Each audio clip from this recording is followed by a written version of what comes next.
All right, I had having 2 double Krispy Kremes seems not as bad as eating 4 Krispy Kremes. What's a double Krispy Kreme? Eat 2 and eat it on top of themselves. That's a thing? I made it a thing. It's a double Krispy Kreme.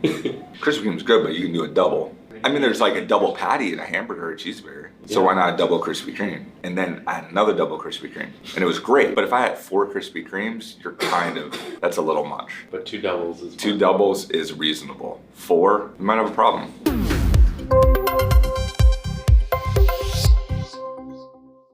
Hello, adventure. So one of my favorite quotes, I love it. It says this, it says, never doubt that a small group of thoughtful, committed citizens can change the world. Indeed, it is the only thing that ever has. Okay, so here's what's great about that, is that a small group of people can change the world.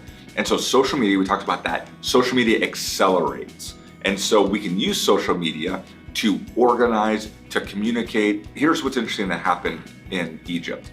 When Mubarak was the president, people went to Facebook and they were having their revolution and they were organizing and they were creating relationships and they were having conversations. And then his fatal error was this: he turned off the internet. And so they were organizing and they were in groups online. And then when he turned off the internet, they had to go to the streets. But they were organized and they knew each other and they knew their cause and they were committed. So on social media, we showed you how you can do on Twitter, you can do a group chat now. Google Plus, you can create a group there. Even in Facebook, in the messaging, you could have multiple people in part of that and you can name that group. You can create a group text. But what's awesome about a Facebook group is almost like Facebook is giving you your own private Facebook. So most of all the features that you can do, from posting the pictures, what's even great is they add where you can have articles. So let's say you have a PDF or you can put files or attachments. You can create an event inside of that group. So it's really, really great, all the different things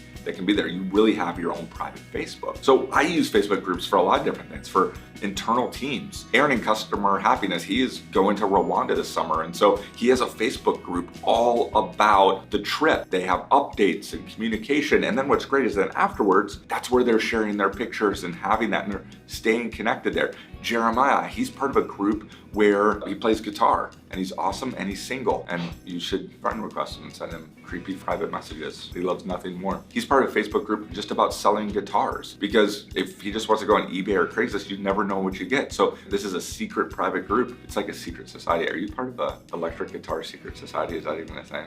I wonder if the Illuminati have a secret Facebook group. So you can do a lot of amazing things on Facebook groups, and let's just create our own secret society. I'm gonna go right over here and we'll create a group.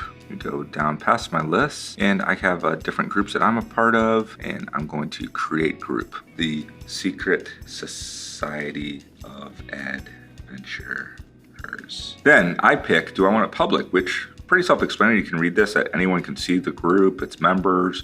Closed, anyone can find it and see whose only members can see the post. And then secret society, I don't even want, like, why would you not have a secret? You don't have a public secret society. That defeats the whole point of it. Secret, I want only members can find the group and can post. Sometimes I might have closed, is that I want to create a group in a community. I want them to be able to find it, but I don't want them to be able to read it and be a part of it until they ask to join or anything like that. So I'm going to kind of hit continue, and then I can go to add members. I'm going to hit done here, and then boom, it's that easy. And already I have 3 members. That is one thing that I do not like about Facebook groups. If there's one thing, is that they can add you. And so it's kind of considered rude to add somebody just as a way of kind of getting them, into a relationship. I don't want to just be automatically added to people's groups without asking. Only add people that they're going to be excited about being part of your group. So, if I wanted to, I can, add pictures and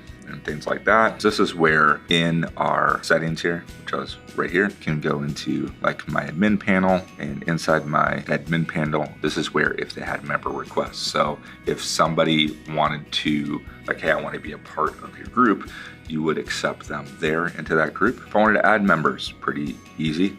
I can search for them and add them to that. I can also see the members right here who I have and decide, okay, I'm going to make them administrators, etc. I want to create events, files, notification settings. This is pretty interesting that a lot of people don't know, is right now I'd be getting all posts, or I can say, I just want to know like what is the top posts in here if it's really big, or I don't want notification settings on here. Or for example, let's say that you have 5,000 people in a group. Well, I just want my friends to get part of that, as well as if I want push notifications to go to my phone there. So go back to, I could change my group name, change its privacy.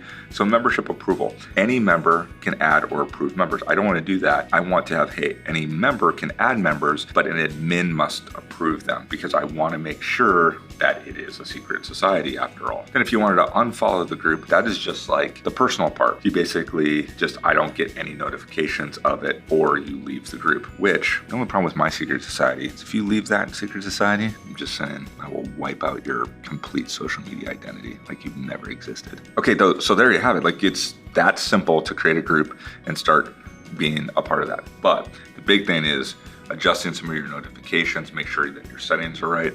And for example, if I wanted to be part of another group, so I'm going to explore groups. So let me show you a couple things that if I was going to be a part of that. Groups you were added to, but I haven't visited yet. So this will happen sometimes as for example, this is the one for youth group for my kids. And so this is really great because this was a smart idea of, hey, a lot of the parents are on Facebook. My friend Michael went and created a closed group. The reason he did that was because, hey, if I was a parent, I want to be able to find it, but he can approve whether I can join it or not. And then he's giving updates to the parents about what's going on. So I'm feeling connected. So that is super smart. Another thing is I have, my groups that I'm a part of, new groups, which is there, local. If I wanted to go to local, these might be different ones in my area, people that I'm friends with. It's showing me like, this is all the groups that any of my friends are a part of. I can look to see, oh, that might be something that I'm interested in. And again, it's a great way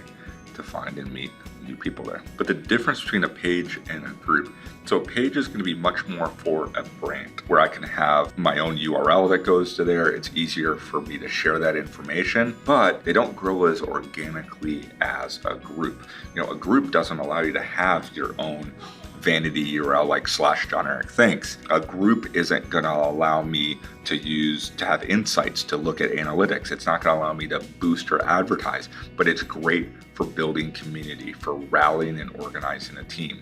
Whereas a page, that is going to be more for a brand. It's a little bit more about control. This is a little bit more about collaboration. So now that I showed you how I create my own secret society, you can create your own secret society. So that's your homework.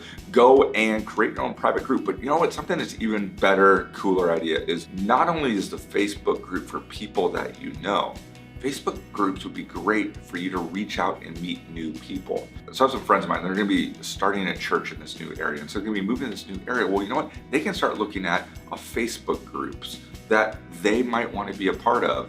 And so she might wanna join a group like for moms in that area and what there is to do. So Facebook groups would allow them to start to meet new people.